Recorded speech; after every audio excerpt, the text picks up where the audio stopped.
E aí, mais uma vez gravando aqui, espero que dê tudo certo, minha Nossa Senhora. Fala galera, sejam bem-vindos a mais um vídeo do canal. Mais uma vez eu peço a vocês, pelo amor de Nossa Senhora, dê uma curtidazinha, comente, entendeu? Repasse pros amigos, você vai estar ajudando muito esse rapaz aqui. Por que eu tô aqui hoje?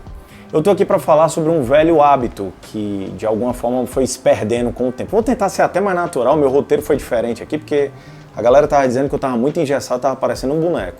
E eu acho também, eu dei uma olhada nos vídeos, tava meio ruim, não tava natural. E aí eu tô tentando agora ser um pouco mais natural e eu espero que dê certo. Então eu botei só uns tópicos aqui no meu celular, vou pincelando aqui e a gente vai indo embora. Uma reflexão sobre o hábito de ouvir discos. É sobre isso que eu vou falar hoje. E quando eu falo disco, eu não tô me apegando ao vinil não, viu gente? Eu tô me apegando à questão do álbum. E eu sou pertencente a uma época onde você esperava por discos, né? Eu, por exemplo, esperava pelos discos da Legião Urbana, do Rapa, como eu falei no vídeo anterior. E isso foi aprofundado com um tio meu, que é um cara que sabe só tudo de música popular brasileira, chamado Bosco Sampaio. Esse cara ele tem uma coleção que hoje deve estar em torno de 1.300 CDs, né? Então eu vou dar um exemplo, eu chegava numa festa de família, Natal, e falava, tio, me indica um disco aí, cara, que eu tô a fim de escutar um disco novo e tal, não sei o que. Ele falou, cara, tem uma fase do Fagner muito massa ali, da década de 70, escuta Oroz. E aí eu fui escutar Oroz, produzido pelo Hermeto Pascoal, um disco fechadinho ali do Fagner, uma coisa linda, assim, uma questão de interior, assim, muito forte, uma ligação com a terra, uma coisa incrível. E assim, por exemplo, eu chegava no outro Natal e falava, tio, escutei muito o disco do Fagner, maravilhoso, agora eu quero outro. Ele falou, cara, já escutou o Urubu do Tom Jobim? Eu falava, nossa senhora, eu não conhecia esse disco, fui escutar o Boto, Correnteza, Saudade do Brasil, um dos maiores e melhores discos que eu já escutei na minha vida.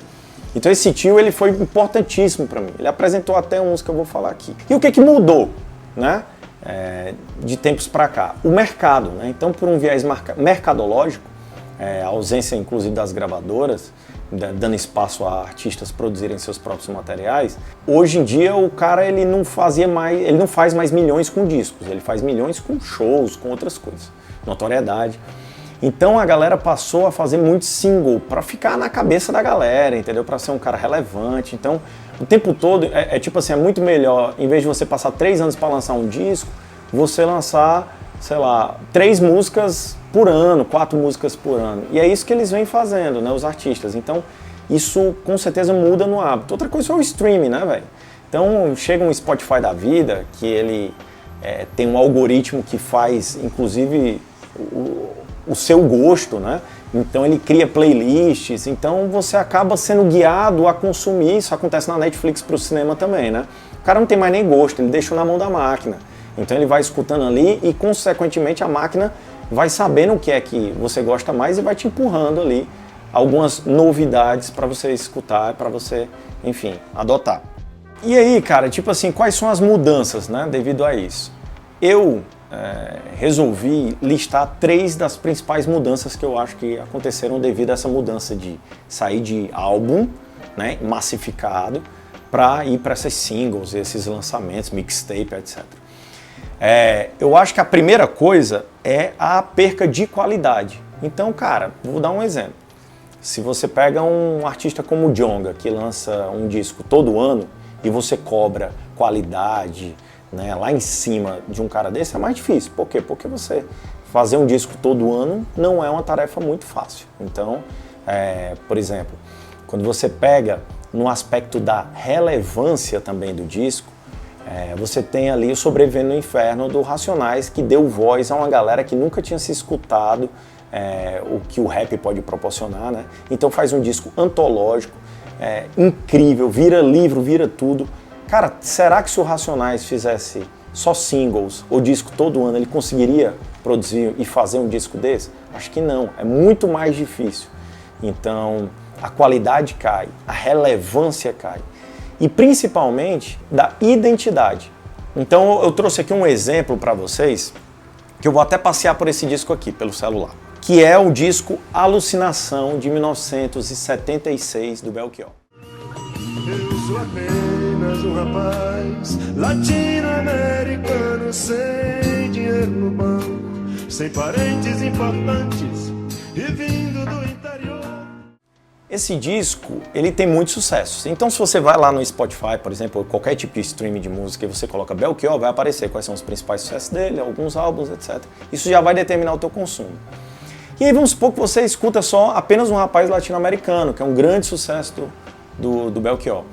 Cara, nessa música você já vai ter alguns temas, né? Por exemplo, a questão do rompimento com o passado, onde ele vai criticar o Caetano Veloso, o antigo compositor baiano me dizia tudo é divino, tudo é maravilhoso, no momento onde ele já está citando ali nas entrelinhas a ditadura militar, que ali a gente está falando de 1976, auge da ditadura militar, AI-5 rolando, censura muito grande, então aparece em vários momentos, né, um policial, um guarda, um cara que pede a foto dele 3x4, o tempo todo a polícia, a restrição e a censura, né, mas sei que tudo é proibido.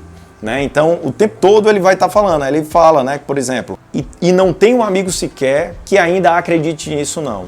Tudo muda e com toda razão. Então ele está falando ali da mudança. Ok, então você tem uma música aqui isolada, um sucesso do Belchior, etc e tal, todo mundo conhece. Mas, cara, se você não escuta o disco, você não vai escutar a mensagem central do disco e como ela passeia por todas as músicas do disco. Vou dar um exemplo. Lembra do que eu falei, né? Ele vai falar basicamente 3 temas nesse disco demais. O Belchior ele vai falar, por exemplo, do rompimento dessa anestesia, né? Desse sentimento ali quase que narcótico de você sonhar num momento onde não tem espaço para sonho. Então ele fala que a alucinação dele é suportar o dia a dia, por exemplo, em alucinação, experiências com coisas reais. Ele está o tempo todo criticando, né, cara? Eu não estou interessado em nenhuma teoria, sonhos matinais. Então é uma mensagem muito focada, né? Um preto, pobre, um estudante. O cotidiano, a realidade dura e seca, né? É um dos pontos. Segundo ponto desse disco, ele vai falar muito sobre essa questão do novo, que eu acho que é a principal mensagem do disco. Ele está o tempo todo falando do novo. Vamos achar agora aqui no disco? Bora! Bora, vocês nem falaram nada, mas parece até que eu tô conversando com alguém. Bom, gente, é negócio de doido, viu? Ó, ele fala, ó, você não sente nem vê, mas eu não posso deixar de dizer, meu amigo, que uma nova mudança em breve vai acontecer. O que há algum tempo era jovem novo, hoje é antigo.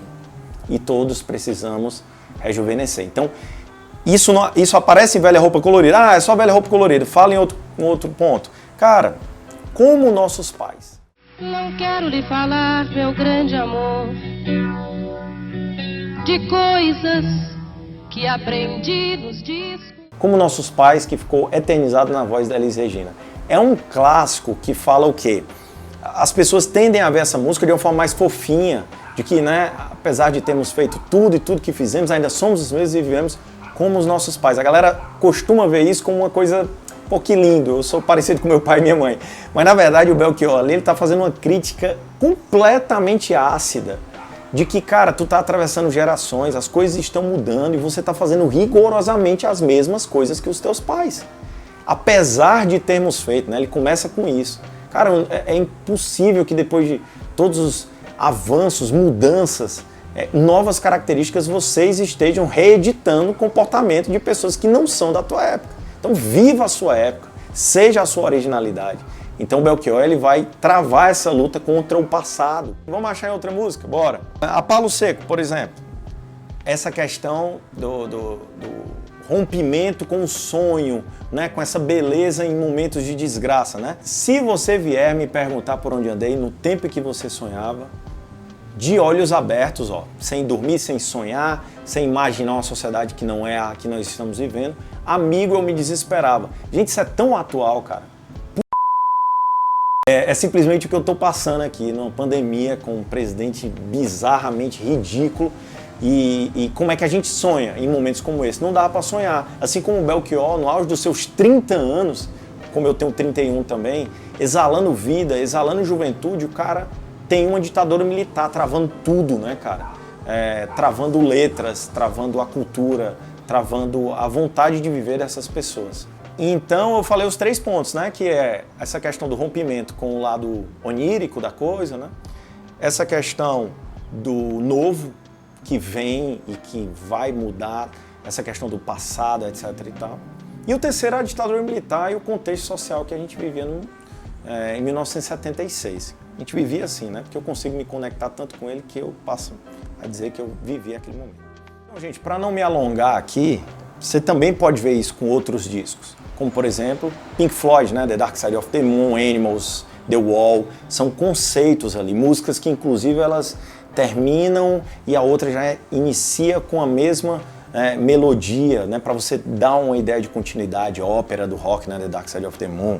Aí tem, por exemplo, Transa, do Caetano Veloso, que vai falar sobre o exílio dele, toda a questão emocional, a melancolia de estar longe do Brasil e a conexão com a Bahia por meio das letras. Você tem Chega de Saudade, do João Gilberto, que é um marco da bossa nova, então um disco fechadinho ali para você identificar aquela melodia no violão que variou o samba e que trouxe uma nova musicalidade.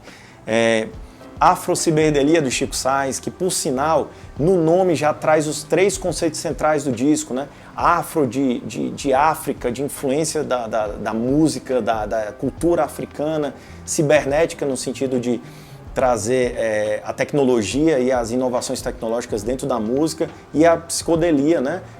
O delia lá, o sufixo, para trazer também esse aspecto que está na estética mesmo, talvez da década de 70 ali, que ele queria recuperar. Isso você vê dentro da música, né? Você pega as músicas do alfaia, né? A percussão vai ter esse tom de África. Você pega, por exemplo, os samples que dão essa ideia de tecnologia e modernidade no som. E a psicodelia, por exemplo, escuta a sobremesa que tu vai entender o que eu estou falando.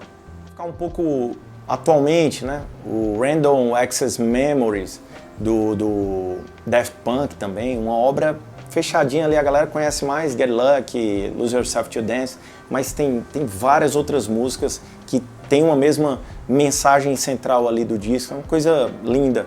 E óbvio, eu não podia deixar de falar um grande clássico da música popular brasileira, Aviões, volume 3, que ali é um disco que você já começa a dar uma dançadinha aqui, porque é um negócio que mexe com a gente, a diferença está no ar, todo mundo sabe disso. Então também é um disco ali fechado para vocês apreciarem.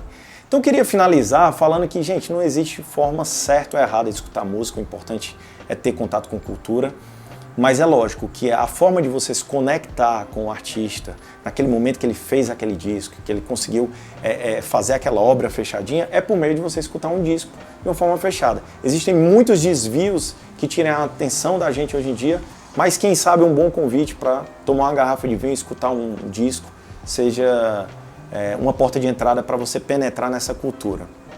E vou finalizar agradecendo ao meu tio Bosco, que foi um dos grandes protagonistas para que eu tivesse esse hábito, esse comportamento de escutar discos e ter criado um repertório tão grande de várias obras. E eu indico a vocês também, já que vocês nem têm sempre um tio Bosco como eu tive, para vocês darem uma olhada na lista de melhores álbuns da música popular brasileira da Rolling Stones. Dá um Google lá, olha essa lista que tu vai ver que tem muita coisa interessante, vai começar pelos Mutantes, vai pelo Acabou Chorar e por aí vai, Chico Buarque, e você vai ter uma série de discos maravilhosos para vocês desfrutarem. Bom, eu quero dar um desafio aqui para vocês. Comentem aqui qual o melhor disco que vocês já escutaram. Eu sei que é difícil, mas aqui é um desafio, tem que corresponder. Quem não responder esse vídeo, não sei o que vai acontecer com a pessoa, mas é uma coisa muito ruim. Então comentem aqui, tá bom? Valeu, obrigado, até o próximo vídeo.